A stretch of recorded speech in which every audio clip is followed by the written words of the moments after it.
Everyone, Radhe Radhe সবাইকে। হরে কৃষ্ণ, জয় শ্রীকৃষ্ণ। আশা করছি তোমরা সবাই খুব খুব খুব ভালো আছো। আমি খুব ভালো আছি। চলে এলাম ছোটো করে মিষ্টি ভিডিও নিয়ে। এই যে দেখতেই পাচ্ছ, আজকে গোপু সোনাদের থিম রেখেছি রেড। এই যে মামির গোপু সোনাকে দেখো, আজকে এত সুন্দর লাগছে যে কী বলবো তোমাদেরকে। এই যে একটা লাল কালারের ড্রেস পরিয়েছি সুন্দর করে। এদিকে আমার মায়ের গোপু সোনাকেও সুন্দর করে একটা লাল ড্রেস পরিয়েছি, কিন্তু এই যে গলার চেনটা বারবার সরে যায়, কিছু করার নাই।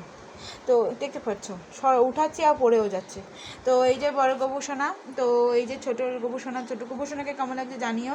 কালকে তো এই জন্মদিন ছিল, দেখতে দেখতে জন্মদিনটাও কেটে গেল।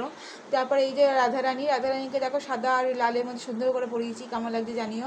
এটা আমার ছোট্ট রাধারানী, তো একটা সুন্দর নতুন ভালো জামা পরেছে। আর এই যে আমার বড় গোপুসোনা, কেমন লাগছে আমার সোনাদের জানিয়ে। আর সকালবেলা খেতে দিয়েছিলাম হচ্ছে হরলিক্স আর জল। এই যে তুলসী পাতা তো দিতেই হবে জানোই।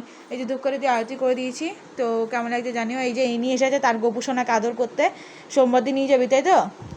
হ্যাঁ, অবশ্য এসেছে তার গোপুসোনা, মানে এই গোপুসোনাকে আদর করতে। এই যে আর এখন বাজছে হচ্ছে তোমার, দেখতে পাচ্ছ 10:35। আমি 10টা বাজতে 5-এ পুজোটা শুরু করেছিলাম। পুরো আমার 8 ঘন্টা 35 আর এদিকে 40 মিনিট লেগেছে আমার গোপুসোনাদের পুজো দিতে। তো যাই হোক, আমার ঘুম থেকে উঠে তো ঘর বাঁধতে শীতে উঠে পরিষ্কার করে ওপরে পুজো দিয়ে, আর যেহেতু বৃহস্পতিবার তোমরা জানোই, তো চান করে ফ্রেশ হয়ে বাসি জমা ধুয়ে মেলে এই গোপুসোনাদের পুজো দেওয়া হয়ে গেছে। তো চলো এবার স্কিন কেয়ার করে খাওয়া দাওয়া করা যাক। আর মামি আর মামা এসেছে আজকে উপরে। তো যাই হোক, আমার গোপুসোনাদের কেমন লাগছে দেখতে আজকে জানিও।